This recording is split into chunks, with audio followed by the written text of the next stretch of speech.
여러분, 이런 말이 있습니다. 처녀가 애를 낳아도 할 말이 있다. 그런 말이 있습니다. 다 원인과 이유가 있었다고 하는 거죠. 핑계 없는 무덤 없다, 이런 말도 있습니다. 무엇 때문에 거기에 갔는지, 무엇 때문에 거기 있는지 다 이유와 원인이 있다고 하는 것이죠. 우리 신앙생활에도 이 이유와 원인이 중요합니다. 내가 예수를 믿는 이유, 내가 오늘 하나님 앞에 예배드리는 이유, 다 이유가 있습니다. 그런데 그 이유가 바르고 분명하면 그 예배와 믿음은 능력이 있습니다. 힘이 있습니다. 기쁨이 있습니다. 오늘 저와 여러분이 하나님 앞에 예배드리면서 내가 예수님 믿는 이유, 내가 하나님께 예배드리는 이유가 이미 우리 안에 있지만 더 분명하고 확실한 그런 이유로 하나님을 예배하고 믿음으로 하나님께 나아가는 저와 여러분이 될 수 있게 되기 바랍니다. 여러분, 성경은 저와 여러분에게 그 이유를 묻는 사람이 있다면 그 답할 것을 미리 준비해라, 그렇게 말씀하셨어요. 베드로전서 3장 15절에 보면 그렇게 말씀하고 있죠. 여러분의 마음속에 그리스도를 주님으로 우러러 모시고 여러분이 간직하고 있는 희망에 대해서 설명을 듣고 싶어하는 사람들에게는 언제라도 답변할 수 있도록 준비해 두십시오, 그렇게 말씀했어요. 세번역 성경에 베드로전서에 그렇게 말씀하고 있습니다. 늘 내가 예수 믿는 이유, 하늘에 내 소망을 둔 그 소망의 이유에 대해서 늘 준비하고 있으라. 그것을 물어보는 사람에게 그 이유를 분명하게 말할 수 있게 되어야 된다라고 하는 말씀입니다. 여러분, 저와 여러분이 오늘 예수 그리스도를 믿기에 오늘 하나님 앞에 나왔습니다. 우리는 왜 예수님을 믿습니까? 예수님 외에 다른 구원의 길이 없기 때문입니다. 죄로 인하여 연약하고 죄 가운데 죽을 수밖에 없는, 죄의 삭은 사망이라 말씀하셨는데 우리 힘으로는, 우리 능력으로는 그 죄를 해결할 능력이 없습니다. 그러나 우리 죄를 대신 십자가에 져주신 분이 하나님의 아들 예수님이시기에 그분을 믿을 때, 영접할 때 하나님의 자녀가 되고 그분이 곧 길과 진리와 생명이 되어서 하나님께로 나아갈 수 있는 유일한 길이 되시기 때문에 저와 여러분이 오늘도 예수님을 믿고 하나님 앞에 예배자로 선 줄로 믿습니다. 사도행전 4장 12절에 우리에게 그렇게 말씀하시죠. 다른 이로서는 구원을 얻을 수 없나니 천하 인간의 구원 얻을 만한 다른 이름, 다른 방법이 없다고 말씀하셨어요. 누가? 당신은 왜 예수를 믿습니까? 당신은 왜 교회를 가십니까? 여러분, 혹시 물어본다면, 우리 안에 있는 소망에 대해서 물어본다면 주저없이 분명하게 내가 예수님 믿는 이유, 그분에게 영생과 구원이 있기 때문에, 그리고 하나님께서 그 믿음 안에 우리를 자녀로 삼아 주셨을 뿐만 아니라 그 믿음 안에 하나님께서 영과 육의 복과 은혜를 베풀어 주시고 우리 삶 가운데 복을 주시기 때문에, 여러분, 그런 분명한 이유와 믿음의 고백을 할 수 있는 저와 여러분이 다 되실 수 있게 되기 바랍니다. 오늘 이 예배를 통해서 여러분, 그 사실이 내 안에 더 분명하게 되어지는, 그래서 직장에서든지 전도하러 나가서 또는 믿지 않는 사람들을 만나서 교회 뭐하러 다니노? 예수님 뭐하러 믿노? 여러분, 물어보면 우리가 예수를 믿는, 하나님을 예배드리는 그 이유를 분명하게 말할 수 있게 되기를 바랍니다. 하나님은 예수님을 통해서 우리가 구원도 받고 또 하나님의 자녀로서 이 땅 가운데 살아가면서 은혜와 복을 누리도록 원하시지만, 또 그것이 하나님이 주시는 은혜이지만, 그런데 때때로 우리 믿음의 삶 가운데에도 문제와 어려움과 고난이 있음을 우리는 부인할 수 없습니다. 야, 교회 다니면 잘 된다며, 교회 다니면 복 받는다며, 근데 너 왜 그러냐? 어려움과 고난과 시험이 있는 이유는 뭐냐? 그렇게 물어볼 수 있어요. 여러분, 그때 때로는 우리가 그 앞에서 주장할 수 있습니다. 왜 그렇지? 우리도 잘 모를 수 있어요. 그런데 성경에 보면 하나님을 믿는 하나님의 백성에게도 시험과 시련과 어려움이 올 수 있다고 말합니다. 그것은 대략 세 가지 정도의 통로로 오는데요. 첫 번째는 우리가 하나님의 자녀로서 영적이고 세상에서의 하나님의 은혜와 복을 받는 것을 시기하는 존재가 있다고 말씀하세요. 우리가 하나님을 믿는다면 성경에 하나님을 대적하여 우리를 죄 가운데 빠뜨리고 또 하나님이 주시는 은혜와 복을 받아 누리지 못하도록 하는 존재 누굽니까? 사탄이 있다는 것도 우리가 인정해야 돼요. 알아야 돼요. 그래서 하나님은 우리에게 복을 주시고 은혜 베풀어 주시길 원하지만 믿음의 승리의 삶을 살아가기를 원하시지만 사탄이 있어서 우리를 시험하고 넘어뜨리려 합니다. 심지어 예수님도 시험했습니다. 여러분, 우리에게야 더할 수 있죠. 사탄이 우리를 시험할 수 있습니다. 베드로전서 5장 8절에는 그래서 우리가 깨어서 근신해야 된대요. 늘 깨어서 믿음으로 예수님 바라봐야 된다고 하는 거죠. 왜 그랬습니까? 대적 마귀가 우는 사자같이 두루 다니며 섬길 자를 찾는다고 그랬어요. 여러분, 거기에 걸리면 시험에 듭니다. 거기에 걸리면 신앙의 기쁨이 사라집니다. 거기에 걸리면 예수님을 믿고도 하나님의 자녀된 삶 가운데 살아간다 하면서도 여전히 어려움을 당할 수 있습니다. 또 두 번째는 뭐냐면요, 왜 예수님 믿는데 하나님은 우리에게 복과 은혜를 주시고 그것을 풍성하게 누리기를 원하시는데 때때로 우리 가운데 왜 고난과 시험과 어려움이 옵니까? 두 번째는요, 욕심에 이끌릴 때 우리가 시험에 당한다고 말씀하고 있어요. 여러분, 세상에 일어나는 일들을 보세요. 하나님을 믿지 않는 사람들은 다 자기중심적입니다. 자기의 만족을 추구합니다. 그래서 전쟁도 합니다. 왜 그렇습니까? 잘 사는 나라들도 욕심을 가지고 있어요. 더 가지려고 하는 욕심, 그게 고통을 가져옵니다. 그게 전쟁을 가져옵니다. 인간의 욕심이 죄도 가져옵니다. 인간의 욕심이 질병도 가져옵니다. 자연을 파괴하고 또 그 욕심을 채우려고 하는 그것들 때문에 하나님이 만드신 우주 만물이 고통당합니다. 신음을 당합니다. 사람이 그 영향을 받습니다. 그래서 하나님은 우리에게 복을 누리고 하나님 은혜 가운데 살아가기 원하지만 인간의 욕심 때문에 세상의 고통과 질병과 아픔들이 있습니다. 그것은 우리 그리스도인에게도 동일합니다. 세 번째로는요, 성경에 나와 있는 인간 믿음의 사람 가운데에도, 믿음의 삶 가운데도 어려움과 고난, 시험이 있는 것은 하나님이 시험하시기 때문이라고도 말씀합니다. 이 하나님의 시험은 우리를 미혹하여 넘어뜨리기 위함이 아닙니다. 이 하나님의 시험은 우리를 연단하시기 위함입니다. 우리를 더 믿음 가운데 세워서 그 믿음으로 인하여 하나님 앞에 더 복된 자리, 하나님의 은혜를 체험하며 살아가도록 하시기 위해서 하나님은 가만히 그냥 내버려 두지 않으시고 때로는 연단하십니다. 때로는 시험하십니다. 그것을 넘어서 더 풍성한 은혜의 자리에 나아오도록 하기 위해서. 그래서 여러분, 하나님은 분명히 하나님을 믿는 믿음 안에 예수님 안에 구원과 영생이 있고 하나님은 복되셔서 우리에게 하나님의 은혜와 복을 풍성하게 누리기를 원하시지만 그러나 때때로 시험과 고난과 어려움도 있습니다. 그게 문제가 될 게 아닙니다. 문제는 뭐냐면요, 그 시련과 고난과 어려움을 어떻게 극복해 나가느냐는 것입니다. 어떻게 그것을 이기느냐 하는 것입니다. 사랑하는 성도 여러분, 오늘 예배 가운데 나오신 저와 여러분 가운데도 마음의 어려움이나 또는 관계의 어려움이나 세상의 물질이나 또는 여러 가지 계획이나 사업이나 가정이나 삶에 지금 문제와 어려움 가운데 있다면 여러분, 그것이 이상한 것이 아니라 그것이 어디로부터 왔는지를 잘 깨달아서 그것을 잘 극복하고 이기는 그런 승리의 믿음이 될 수 있게 되길 바랍니다. 여러분, 성경은 다른 말로 하면 바로 하나님을 믿는 믿음으로 세상의 어려움과 시련과 또는 고통에 대하여 믿음으로 승리하고 믿음이 승리임을 보여주는 책이라고도 볼 수 있습니다. 성경은 승리의 책입니다.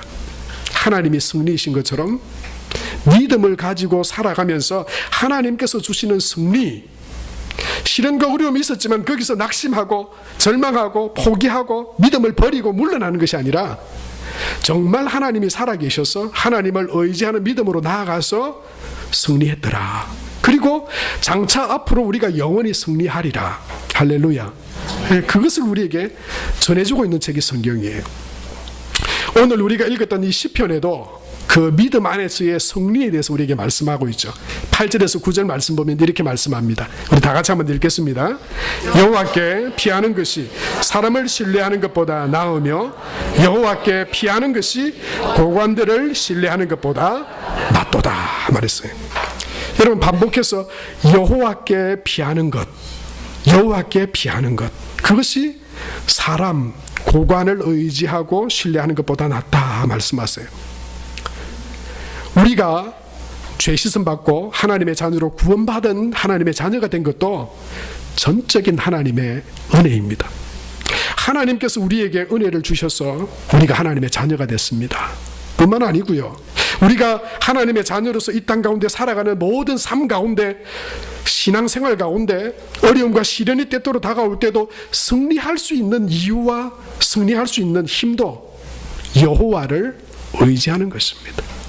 하나님을 의지하는 것입니다. 사람이나 다른 지혜나 능력을 의지하는 것이 아니라 여호와를 의지하는 자가 승리하고 이긴다라고 말씀하고 있는 것입니다. 고린도전서 10장 13절에 보면 사람이 감당할 시험 밖에는 너희가 당한 것이 없나니 오직 하나님은 미쁘사 너희가 감당치 못할 시험 당함을 허락하지 아니하신다 그랬어요. 그런 시험을 하나님께서 허락하시지 않으실 뿐만 아니라 시험 당할 즈음에 또한 피할 길을 여시고 너희로 능히 감당하게 하신다고 그러셨어요. 사랑하는 성도 여러분, 하나님을 의지할 때 피할 길이 열립니다. 하나님을 의지할 때 시험과 어려움과 고난도 능히 이길 수 있습니다. 하나님이 도우시기 때문입니다. 찬송가 543장은 무디의 전도자 무디와 함께 전도를 했던 생키라고 하는 분이 작곡한 찬양입니다. 어려운 일 당할 때 나의 믿음 적으나 의지하는 내 주를 더욱 의지합니다. 이런 찬양이에요. 한 번은 이 생키가 어떤 아는 목사님으로부터 편지 한 통을 받았다 그럽니다. 그 내용은 이렇습니다. 정말 큰 병에 걸려서 이제 육체적으로도 소망이 없는 한 여인이 그 목사님에게 찾아와서 하소연을 하더랍니다. 나는 이제 육신의 건강도 다 잃어버렸고 나는 돈도 없습니다. 가족들도 다 떠나가 버렸습니다. 목사님, 제게는 희망이 없습니다. 내 인생에는 앞이 보이지 않습니다. 그러자 이 목사님이 그랬대요. 당신이 하나님의 손 안에 있음을 믿습니까? 그러자 이 여인이, 아니 목사님, 지금 나는 외톨이라고요. 이런 어려움에 처했는데 나를 도와줄 사람이 아무도 없습니다. 그러자 이 목사님이 그 여인에게 이 어려운 일 당할 때 543장의 1절 가사를 읽어서 들려주었대요. 어려운 일 당할 때 나의 믿음 적으나 의지하는 내 주를 더욱 의지합니다. 세월 지나갈수록 의지할 것뿐일세. 무슨 일을 만나도 예수 의지합니다. 이 찬양을 부르세요. 주님을 의지하세요. 하나님을 의지하세요. 그러면서 이 찬양을 함께 부르면서 이 여인 안에 있었던 그 절망과 고통이 풀어졌습니다. 그리고 그는 이 찬양을 하나님 앞에 올려드리면서 하나님을 의지하는 믿음으로 살아갔다라고 하는 그런 편지를 받고 찬양을 하나님 앞에 찬양으로 영광 돌려드렸다고 하는 이야기가 있습니다. 여러분, 우리가 하나님을 의지합니다라고 하는 것은 여러분 어떤 고백입니까? 그것은 다른 말로 하면 하나님 한 분이면 충분합니다, 이런 고백이에요. 내가 하나님을 의지합니다. 모든 삶의 문제, 내 모든 삶에 있어서 그것이 내 마음 안에 일어나고 있는 문제이든 내가 해결할 수 없는 사람과 또는 다른 물질의 문제이든 그 문제가 무엇이든 상관없이 하나님 한 분이면 충분합니다. 하나님께서 나와 함께 계시면 그것은 해결되고 하나님 은혜 가운데 회복되어질 것입니다 라고 하는 고백입니다. 다윗은 시편 23편에 여호와는 나의 목자시니 내가 부족함이 없습니다 그렇게 고백했습니다. 사랑하는 성도 여러분, 이기는 길은 어려움과 때때로 다가오는 우리에게 오는 고난과 시련을 능히 맞서서 승리하는 길은 사람에게 있지 않습니다. 돈에게도 있지 않습니다. 내 능력에도 있지 않습니다. 저와 여러분이 하나님을 의지할 때 하나님께서 우리로 믿음 안에서 승리하게 하실 줄로 믿습니다. 여러분, 그것을 적용한다면은 여호와의 이름을 부르는 것입니다. 오늘 10절 말씀해 보니까 이렇게 말씀하고 있죠. 우리 같이 한번 읽겠습니다. 시작. 먼 나라가 나를 애워쌌으니 내가 여호와의 이름으로 그들을 끊으리로다 말씀했습니다. 이 시편에 지금 이 시인은, 이 신앙인의 사람은 지금 사람으로부터, 적으로부터 꽉 애워싸져 있어요. 도움의 길이 없습니다. 지금 이대로라면 소망이 없습니다. 그런데 그는 무엇으로 끊어버리고 이기겠다고 말합니까? 여호와의 이름으로, 여호와의 이름으로, 여호와의 이름으로 그들을 끊으리로다. 애워싸고 넘어뜨리려고 하는 시험과 적들이 있지만, 나를 이 믿음의 길에서 나를 무너뜨리려고 하는 시험과 고난이 있지만, 내가 거기서 밀려서 넘어지고 신앙의 힘을 잃고 포기하는 삶이 아니라 도리어 여호와의 이름으로 그들을 끊으리라. 여러분, 이 고백을요 10절과 11절과 12절에 세 번이나 여호와의 이름으로, 여호와의 이름으로, 여호와의 이름으로 끊으리로다, 끊으리로다 말씀하고 있어요. 사랑하는 성도 여러분, 여호와의 이름을 부르고 의지하는 것이 저와 여러분의 승리일 줄로 믿습니다. 다윗은 사무엘상 17장 45절에 거대한 그런 장군 앞에서, 골리앗 앞에서 그는 이렇게 선언하고 선포하며 그 골리앗 앞으로 나갔습니다. 승리했습니다. 다윗이 블레셋 사람에게 이르되 너는 칼과 창과 단창으로 내게 나아오거니와 나는 만군의 여호와의 이름 곧 내가 모욕하는 이스라엘의 군대의 하나님의 이름으로 내게 가노라. 사랑하는 성도 여러분, 저와 여러분 또한 여호와의 이름을 의지하여 저와 여러분의 삶 가운데 그 어떤 적들이, 그 어떤 환경이, 그 어떤 고난이, 그 어떤 어려움이 있다 하더라도 그 이름을 의지하고 그 이름을 선포함으로 그 모든 것들을 끊어버리고 승리하는 저와 여러분 다 될 수 있게 되길 바랍니다. 여호와의 이름을 힘입어서, 그러니까 왠지 잘 와닿지 않습니다. 그런데 세번역 성경에 보면 10절을 이렇게 말하고 있어요. 먼 나라가 나를 애워쌌지만 나는 주의 이름을 힘입어서. 왠지 이게 더 신약에 가까워 보이죠. 근데 똑같은 말입니다. 여호와 하나님이 바로 아도나이 주님이시고요, 바로 그 주님이 누굽니까? 예수 그리스도십니다. 다른 말로 하면 예수 그리스도의 이름으로 끊으리로다. 예수 그리스도의 이름으로 이기리로다. 내가 예수 그리스도의 이름을 의지하여 승리하리라. 그런 믿음의 고백으로 나갔다고 하는 것이죠. 사는 성도 여러분, 지난 한 주간 여러분은 얼마나 예수 그리스도의 이름을 불렀습니까? 얼마나 예수 그리스도의 이름을 의지했습니까?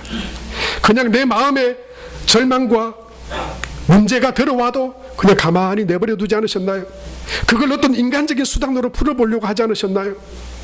어떤 삶의 문제들 앞에서 그냥 돈으로, 사람으로, 은행이나 다른 사람 의지에 있어 풀어보려고, 정작 승리의 이름인 예수 그리스도의 이름, 그 이름을 힘입는 데는 그냥 이렇게 둔감한 채 세상적인 힘만 의지하지 않으셨나요? 우리를 이기게 하시고 승리하게 하시는 이는 예수 그리스도인 줄로 믿습니다. 여러분, 이 시간 말로 하지 마시고 마음으로 주 예수님의 이름으로 라고 여러분 마음속에 한번 말해보세요. 제가 준비 시작하면 말로 하지 마시고 마음으로 한번 해보시기 바랍니다. 시작. 할렐루야. 하나님의 은혜가 여러분 가운데 함께 하시길 바랍니다. 그 이름으로 승리하시게 되길 바랍니다. 주 예수님의 이름으로 우리가 나아갈 때 모든 적들과 모든 고난과 절망들은 다 떠나가게 될 줄로 믿습니다. 십자가로 승리하신 이기신 그 예수님의 이름의 권능이, 그 능력이 우리 가운데 믿음으로 승리하게 할 줄로 믿습니다. 사도행전 16장 18절에 바울은 빌립보에서 전도하다가 가는 데마다 귀신 들린 여인이 그것을 방해했어요. 그때 바울은 그 귀신을 뭘로 대적할 수 있겠습니까? 몰라요? 주 예수님의 이름으로. 16장 18절에 보니까 이같이 여러 날 하는지라 바울이 심히 괴로워하여 돌이켜 그 귀신에게 이르되 예수 그리스도 이름으로 내가 내게 명하노니 그에게서 나오라 하니 귀신이 즉시 나오니라. 그렇게 말씀했어요. 성도 여러분, 내버려 두지 마세요. 절망과 근심과 어두움이 내 안에 들어왔는데도 내가 어찌할 바가 없어서 그냥 내버려 두지 마세요. 절망과 어려움, 삶의 문제들이 다가왔는데 이건 뭐 어쩔 수 없는 일이야, 누구도 나도 감당 못해, 여러분 그렇게 주저앉아 있지 마세요. 예수 그리스도의 이름으로 끊으리로다 말했던 것처럼 그 예수 그리스도의 이름을 마음으로 우리의 삶 가운데, 우리의 생활 가운데 그 이름으로 명하고 그 이름을 의지함으로 승리하게 되시기를 축복합니다. 사도행전 3장 6절에도 베드로가 그 안전뱅이에게 내가 은과 금은 내게 없거니와 내게 있는 것을 내게 주노니 나사렛 예수 그리스도의 이름으로 일어나 걸어라. 그때 놀라운 하나님의 기적과 능력이 일어났습니다. 사랑하는 성도 여러분, 강한 자가 이기는 것이 아니라 이기는 자가 강하다, 이런 말이 있습니다. 그 말의 출처가 어디인지 우린 잘 모릅니다. 그러나 그것을 이 믿음의 삶 가운데 적용해 본다면 그것은 우리에게 큰 힘을 주는 말입니다. 누가 이깁니까? 하나님이 이기십니다. 여러분, 누가, 어떤 사람이 승리합니까? 예수 그리스도 그 이름을 의지하여 나아가는 자가 승리합니다. 예수님의 이름을 의지하는 자, 그 예수님의 이름을 부르는 자, 그 예수님의 이름을 선포하며 나아갈 때 승리하며 이기게 될 줄로 믿습니다. 오늘 본문의 이 시편 118편의 시인도 그는 여호와의 이름으로 나아가 모든 대적들과 모든 것들을 끊었습니다. 그리고 그는 승리했습니다. 그리고 이렇게 찬양합니다. 17절에 보면 이렇게 말씀하죠. 우리 다 같이 한번 읽겠습니다. 시작. 내가 죽지 않고 살았어 여호와께서 하는 일을 선포하리로다. 저와 여러분이 다 그렇게 되시기를 축복합니다. 그냥 겨우 신앙의 목숨만 살아서 그냥 신앙이 딱 땡글랑 끊어지진 않고 그냥 겨우 교회 왔다 갔다 이게 구원 받았는지 안 받았는지 모르겠지만 나는 예수님을 믿는다고 했는데 그래도 확신이 있었다가 없었다가 죽었는지 살았는지 겨우 살똥말똥. 그러면서 우리가 어떻게 여호와 이름을 선포할 수 있겠습니까? 예수님의 이름, 그 이름으로 어떻게 승리하며 나갈 수 있겠습니까? 그냥 겨우 사는 그런 믿음 정도가 아니라 내가 살았어, 여호와께서 내게 하신 그 승리와 여호와께서 내게 하신 그 놀라운 일들을 내가 선포하리라. 여러분 다 그 믿음 안에서 사시는 분들 되기를 축복합니다. 그리고 그 승리를 선포하는 성도와 교회 될 수 있게 되길 바랍니다. 말씀을 준비하면서 우연찮게 이런 찬양과 영상을 하나 알게 됐습니다. 그래서 그 영상을 마지막으로 함께 나누고 말씀을 마치도록 하겠습니다.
살아서 여호와 하신 일을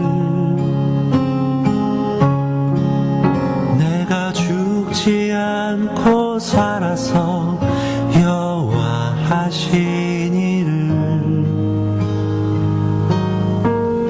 나의 모든 삶과 노래로 주께서 하신 일을 선포하리라 선포하리라 선포하리라.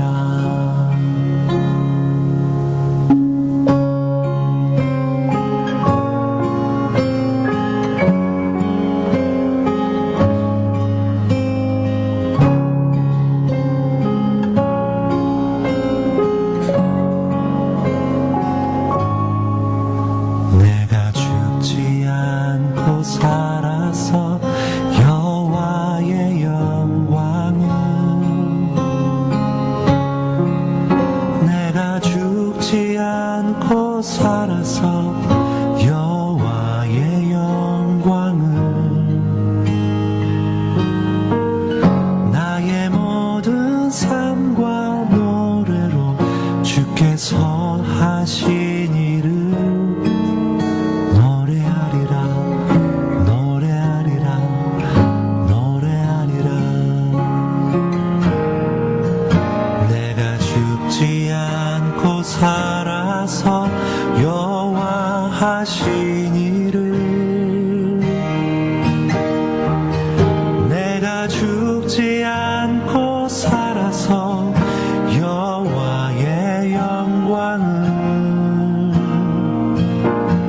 나의 모든 삶과 노래로 주께서 하신 일을 선포하리라 선포하리라 선포하리라.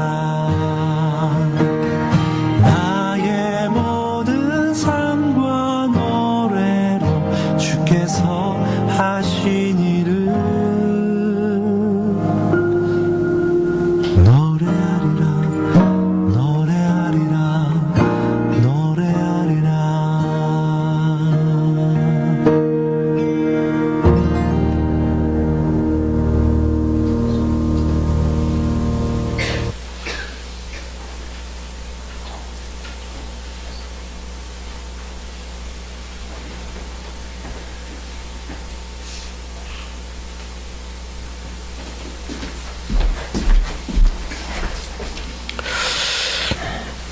다 같이 기도하겠습니다. 이 시간 우리가 함께